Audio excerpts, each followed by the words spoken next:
Hi hello नमस्कार, मी राणी आजच्या एका नवीन व्हिडिओमध्ये तुमचं अगदी मनापासून स्वागत करते. आय होप आजचा दिवस आणि येणारे सगळेच दिवस तुम्हाला खूप छान जावेत ही स्वामी महाराजांचरणी प्रार्थना.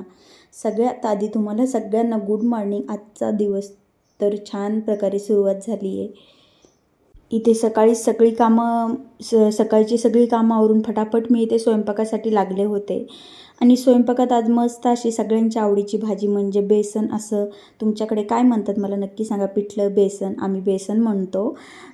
असं बेसन फार जास्त आवडतं. मग त्याच्या भाकरीसोबत, भातासोबत म्हणजे पांढऱ्या भातासोबत, चपातीसोबत, कशाही सोबत. आणि घट्ट जर असेल तर मी नुसतंही खाते, मला फार जास्त आवडतं. आणि आजच्या व्हिडिओमध्ये मी माझी बनवण्याची पद्धत तुमच्याबरोबर शेअर करणार आहे. आणि माझी पद्धत बघितल्याच्यानंतर तुम्ही कशा प्रकारे बनवता तेही मला नक्की जरूर सांगा. तर सगळ्यात पहिलं इथे कढई ठेवली, त्याच्यामध्ये तेल टाकलं. तेल गरम झालं की मस्त अशी जिरे मोहरी तडतडीत तडका दिला. त्यानंतर याच्यामध्ये मग मी कढीपत्ता टाकला. त्यानंतर मग याच्यामध्ये मिरची, थोडंसं मीठ आणि शेंगदाणे काढून घेतले होते, ग्राइंड केलं होतं.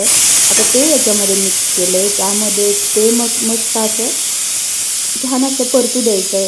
मग त्याचा तिखटपणा जाईपर्यंत. त्यामध्ये कोथिंबीर आणि हळद आणि त्यानंतर मग त्याच्यामध्ये पाणी मिक्स केलं. आणि त्यानंतर उकळी जेव्हा फुटते तेव्हा असं बेसन पीठ घालून त्याला मस्त असं घट्ट बेसन बनवून घेतलं. आता बेसन घट्ट असो किंवा पातळ असो, कोणत्याही प्रकारचं असो, मला ते फार जास्त आवडतं. आणि एकदम घट्ट जर केलं ना तर ते मी नुसतं तसंच खाते, तेही मला फार जास्त आवडतं. तर अशा प्रकारे खूप छान लागतं बेसन. आणि तुम्ही कशा प्रकारे बनवता हेही मला कॉमेंटमध्ये नक्की सांगा. आणि झाल्यावर पण जेव्हा मी खाल्लं ना, खरंच खूप टेस्टी झालं होतं. आणि या युद्धामुळे आपल्या भारतीयांवरती किती मोठे संकट येऊन उभे राहिले आहेत. म्हणजे गॅस टाकी, अरे हो, गावाकडे असतो आपण तर आपण चुलीवरती करू शकतो. गॅस नसेल तरीही काही प्रॉब्लेम नाही आहे. पण जे शहरात राहतात, बिल्डिंगमध्ये राहतात, ते काय करणार? ते कशावरती बनवणार? हा फार मोठा प्रश्न आहे. म्हणूनच काही सांगता येत नाही. आजकालच्या दुनियेमध्ये किंवा आजकालच्या प्रत्येकाच्या जीवनामध्ये कधी काही येऊन राहील किंवा कोणते काही संकट उभं राहील हे कोणीच सांगू शकत नाही. म्हणून माणसाने अहंकार, लोभ, द्वेष, मत्सर ह्या भावना दूरच ठेवल्या पाहिजेत. म्हणजे कोणावर कोणती वेळ येईल हे सांगताच येत नाही. आज जसं कोरोनाने खूप काही आपल्याला शिकवलं, तसंच ह्या युद्धानेही भरपूर काही शिकवलं.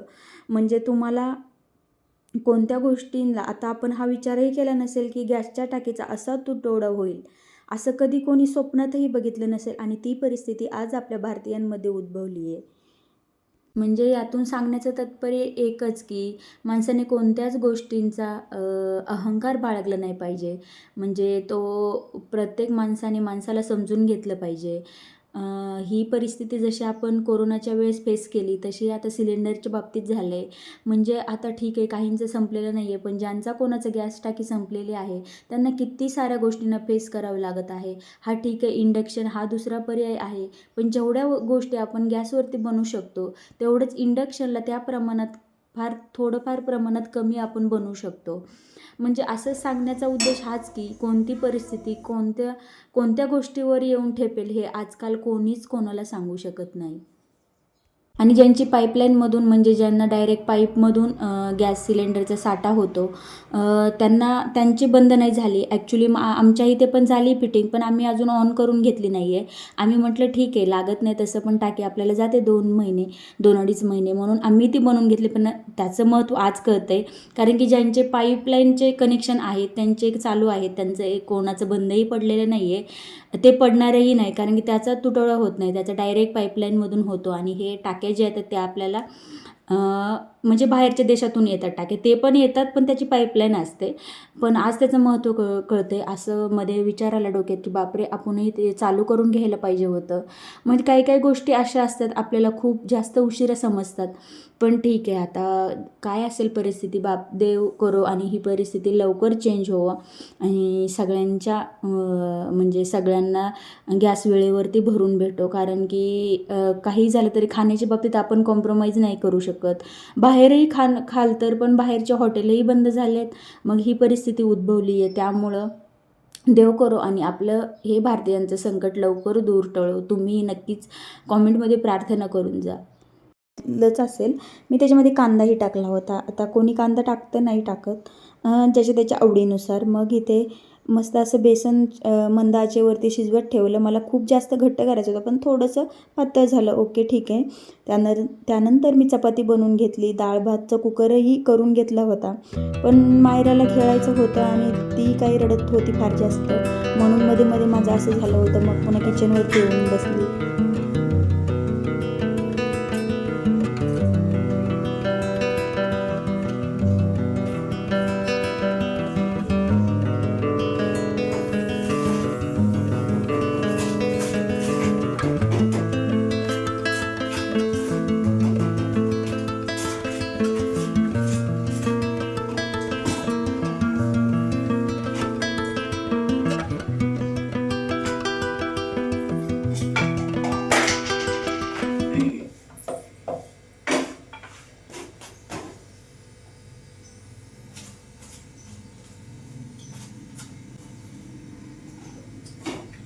भूक लागली ना?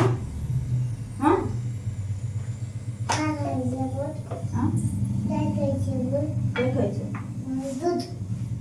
दूध चपाती खाते का?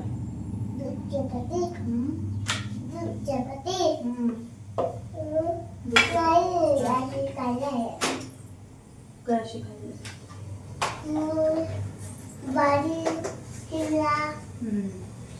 ना आता सकाळ दूध प्यायचं. मी आता दूध पिणार. हा ओके ओके. म्हणजे स्कूलला जायला ना?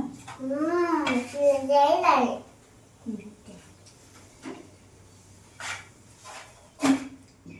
भाजी पण खाणार ना? नाही करत तू. काय? दीदी करत आहे. ओके, दीदीला कळतं. नाही आई करत आहे. आईला कळतं. हो. ओके. तू असं काम नाही जाणार मामीकडे. जाऊ मी? हा कोणाकडे? मामीकडे मी बोलतो. मी मामीकडे जाऊ?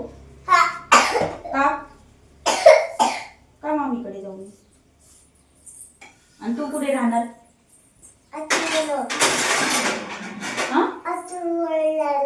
तू आतूकडे आणि मी जाऊ? तुला करमेल का? आई नसताना करमत तुला? करमत आई नसताना? करमत? बरं जाते मी मामीकडे. Bye bye. आता म्हटलं ना हे ना बाबा उभी झाला हे आता बरेली तर आता आतूकडे. हा ओके. कुठे जायचं? कुठेच नाही. कुठे जायचं? कुठे जायचं तू सांग. कुठे जायचं तुला? तू सांग ना. हा तू सांग ना कुठे जायचं. आई कुठे जायचं? मला कुठेच नाही. नाही तू बोला. तू तुला कुठे जायचंय? तुला तुला कुठे जायचंय?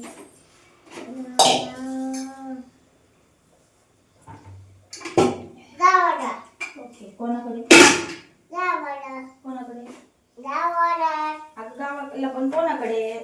आजी, मामा, मामी, पुन्हा मल्हार, वैशिका. तुला हे तुला किती आहे?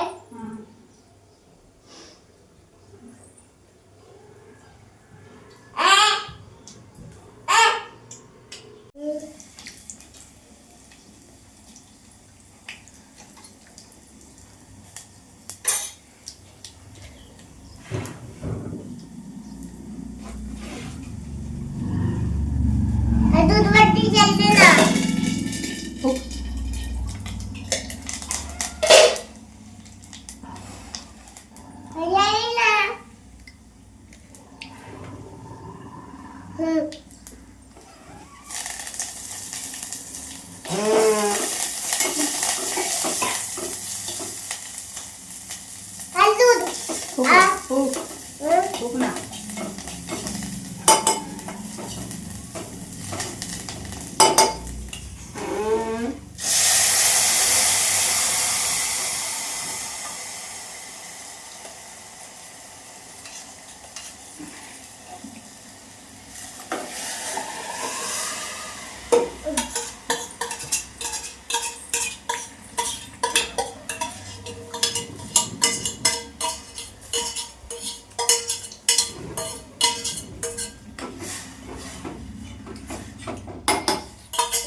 तुला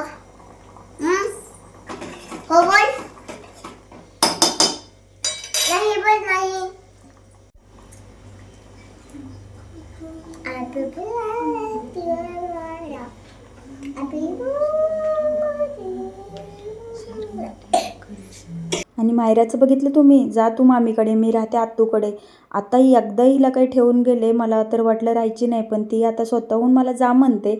तर असं असतं मुलांचं, आता त्यांनाही फ्रँकली खेळायला वगैरे पाहिजे. चला, व्हिडिओ आवडला असेल तर आपल्या चॅनलला सबस्क्राईब करा. बाय.